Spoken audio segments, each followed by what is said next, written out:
sudah. Ya, jadi punya akun masing-masing sehingga kita menggunakan Google Drive ya kalau tidak salah. Jadi di situ aplikasinya sehingga dari rumah masing-masing pun anak-anak sudah bisa memilih ketua OSIS sesuai dengan pilihannya seperti itu. Ya, nah, ini benar, mungkin Pak. Iya. Selangkah lebih canggih dari gitu ya.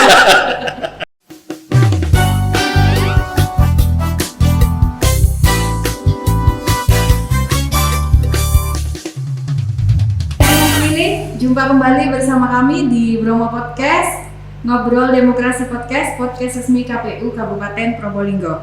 Teman pemilih, pagi ini kita kedatangan narasumber yang istimewa. Beliau adalah Bapak Sigit Prasetyo ST yang merupakan Wakahumas SMK Negeri 2 Keraksaan. Assalamualaikum Pak Sigit. Waalaikumsalam warahmatullahi wabarakatuh.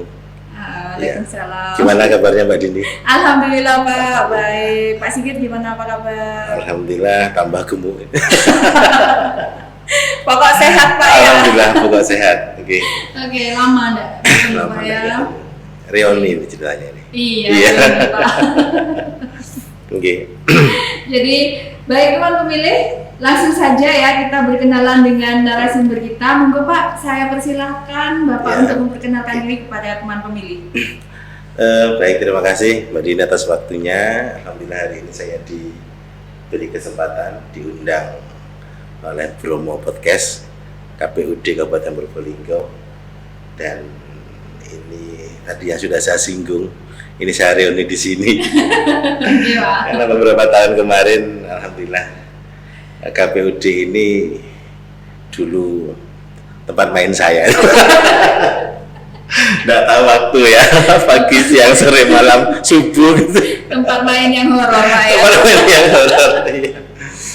Lika-likunya demokrasi ya. Alhamdulillah seperti yang disampaikan, saya bertugas tetap Mbak Dini di SMK 2 Keraksaan, dan alhamdulillah saya sampai detik ini masih diamanai di Wakil Kepala Sekolah Bidang Humas. Jadi ini terkait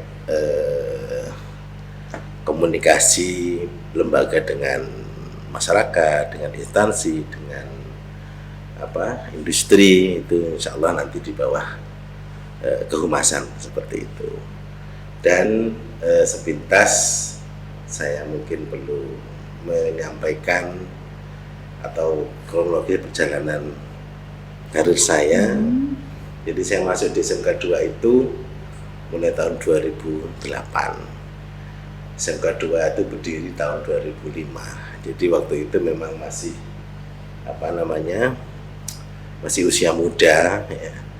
Dan alhamdulillah dalam perjalanannya semakin ke depan animo masyarakat untuk menyekolahkan putra-putrinya di SMK 2 ini cukup luar biasa ya. Sampai hari ini siswa kami ini sudah 1.800-an di mulai kelas 1 sampai kelas 3. Mulai kelas 1 sampai dengan kelas 3 ya. Dan insya Allah dengan semakin banyak variasi jurusan, jadi sekarang ini sudah ada 7 jurusan untuk pengembangannya. Alhamdulillah nantinya diharapkan semakin anak-anak itu semakin banyak kompetensi, semakin banyak warna, sehingga nantinya juga akan semakin banyak membawa manfaat untuk mereka masa depannya seperti itu. Siap. Baik, teman pemilih sudah kenal ya dengan beliaunya karena barusan sudah berkenalan meskipun singkat tapi benar. Baik Pak, langsung ke kisi-kisi pertanyaan ya Pak. Monggo. Ada beberapa hal yang ingin kami tanyakan nih Pak. Yang pertama tadi memang sudah dijelaskan tentang SMK Negeri 2 Keraksaan. Tapi yang ingin saya ketahui nih Pak, profil lengkapnya SMK Negeri 2 Keraksaan dan perjalanan karirnya Bapak itu di SMK 2 Negeri Keraksaan itu mulai awal kan Pak ya? Iya. Mulai awal seperti itu. Seperti apa Pak profil lengkapnya SMK 2 Keraksaan? SMK 2 Keraksaan ini terletak di jantung kota Keraksaan, tepatnya di Jalan Diponegoro nomor 5 masuk Desa Sidomukti ya, Keraksaan Kabupaten Probolinggo. Dan pertama kali berdiri itu di tahun 2005 Dan waktu itu masih masih kiri kanan banyak persawahan lah di daerah itu ya. Mewah Pak ya? Mewah, mepet sawah. Mepet sawah. Dan baru 2 jurusan waktu itu. Ya, jadi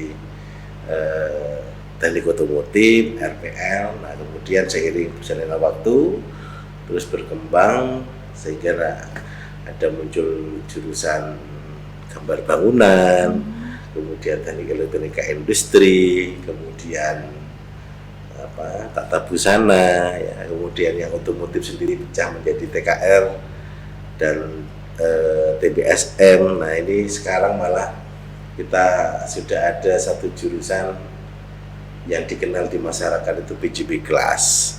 Ya, ini malah yang peminatnya luar biasa banyak di setiap kali ada penerimaan PPDB. Nah, saya masuk di tahun 2008 itu melalui seleksi CPNS daerah ya. Jadi mulai penempatan pertama di SMK 2 Keraksaan sampai detik ini Mbak, tetap di SMK 2 Keraksaan seperti itu. Iya. Berarti mulai awal menjadi CPNS sampai sekarang tetap di SMK 2 Keraksaan. Kerasan Pak ya, di SMK 2 Keraksaan. Ya, alhamdulillah sampai hari ini tetap Python Keraksaan. Iya, domisilinya di Python gitu Pak. Domisilinya di Python saya Pak. Ya. Untuk pertanyaan nomor 2 Pak.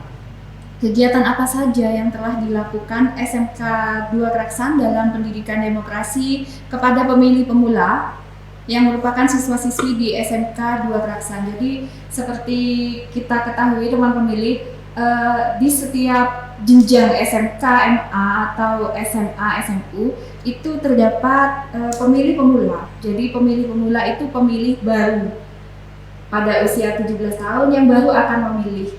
Dan biasanya para siswa-siswi ini kelas 3 Pak ya, pemilih pemula antara kelas 2, kelas 3 dan kelas 3. Ya. Jadi hal apa ini Pak yang telah dilakukan SMK 2 Keraksaan ini Pak? Terkait dengan pendidikan ya atau pengantar di saat anak-anak ini menjadi pemilih pemula. Ini mungkin kita berbicara dari pengalaman sebelum-sebelumnya. Jadi biasanya itu kami menghadirkan tim dari KPU kabupaten, atau misalkan kalau pada saat itu memasuki masa pilkada ya, atau pemilu atau pemilihan presiden atau yang lain, itu biasanya kita mengundang dari PPK atau perwakilan di tingkat kecamatan untuk memberikan sosialisasi kepada anak-anak khususnya pemilih pemula terkait dengan kepemilihan ya, atau pemilu lah istilahnya seperti itu.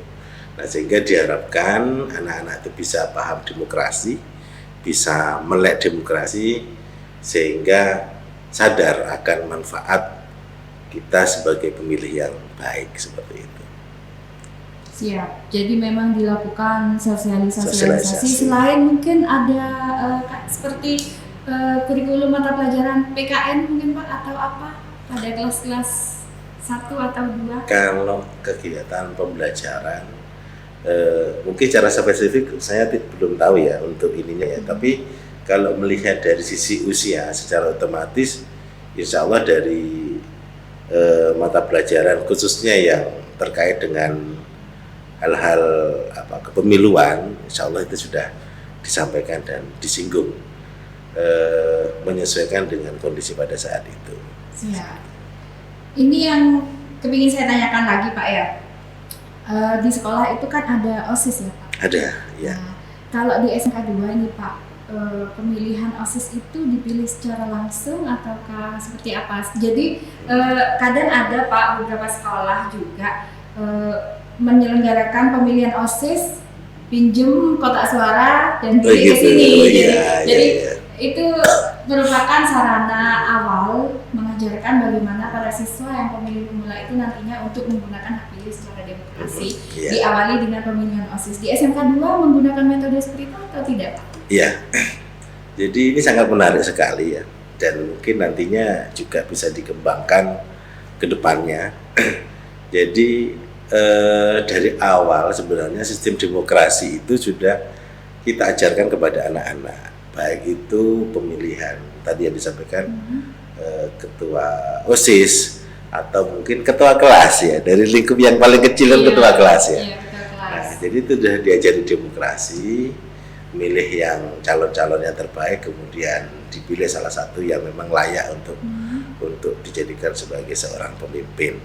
Sama dengan di pemilihan ketua OSIS ya, kita banyak belajar sistem atau cara pemilihan yang saya pikir mengikuti perkembangan zaman.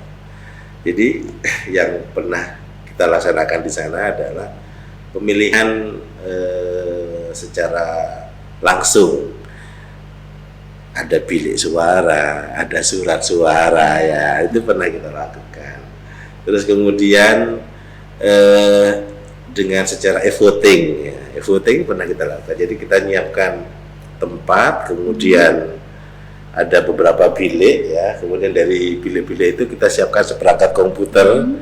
Nah, nanti anak-anak itu nanti bergantian masuk, kemudian dari komputer itu sudah muncul aplikasi apa saja yang harus dilakukan di situ untuk pemilihan.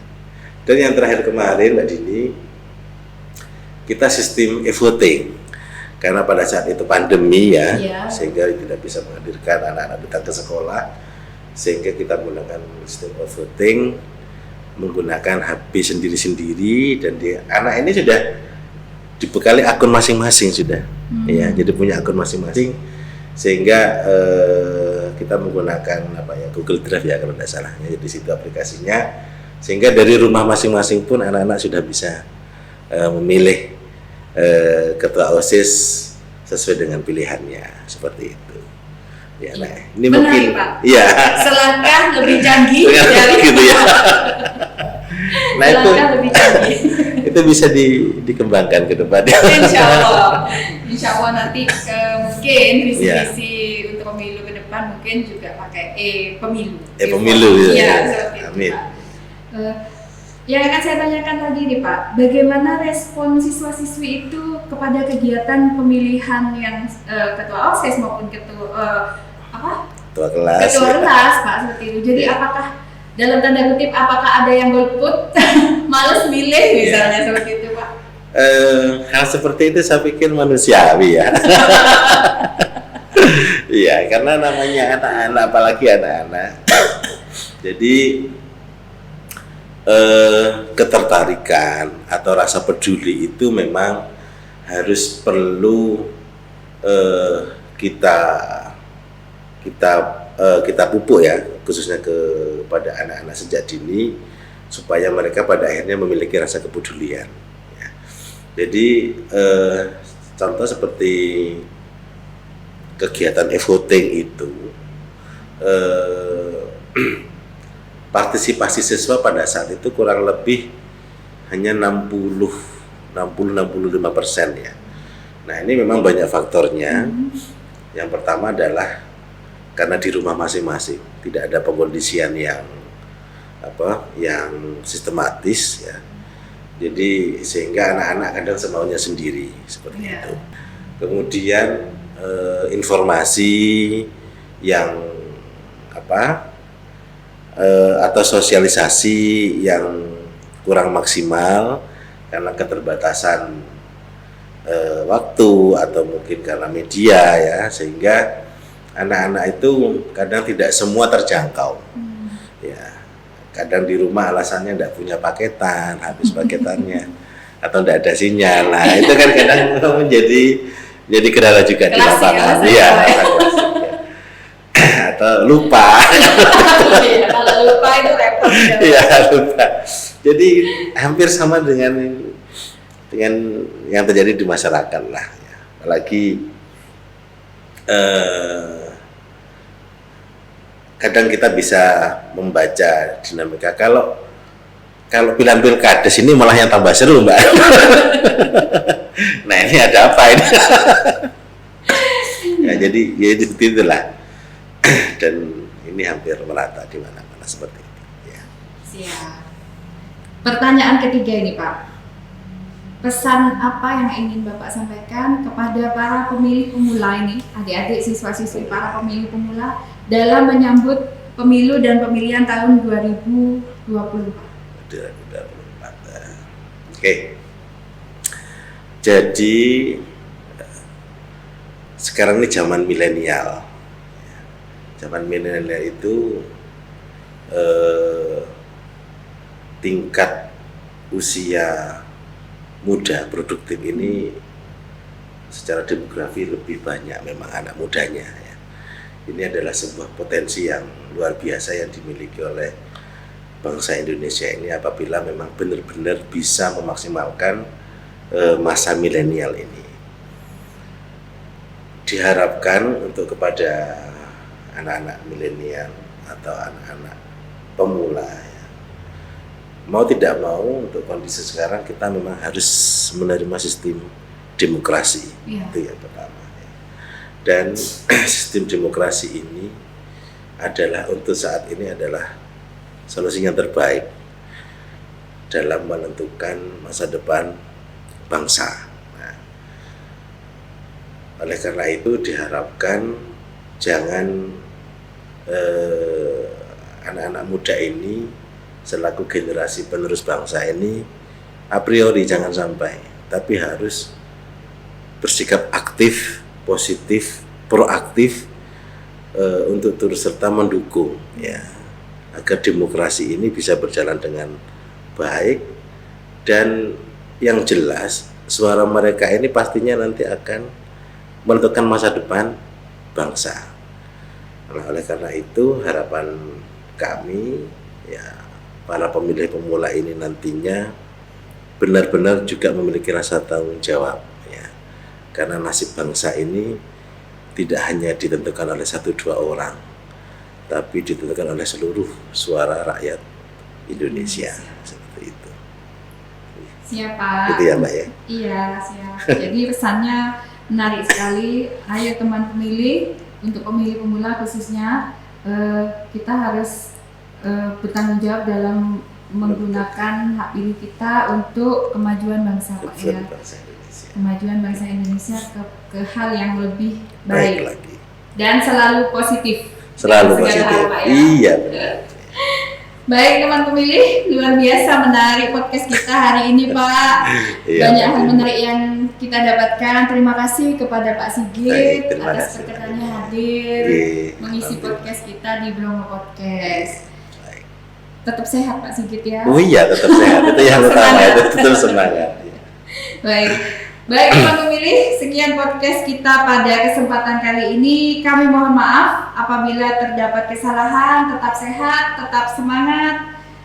Jangan lupa ya di like, share, and subscribe Pak Sigit. Mohon juga nantinya di like media sosial KPU Kabupaten Probolinggo. Baik teman pemilih, see you next time. Assalamualaikum warahmatullahi wabarakatuh. Assalamualaikum warahmatullahi wabarakatuh.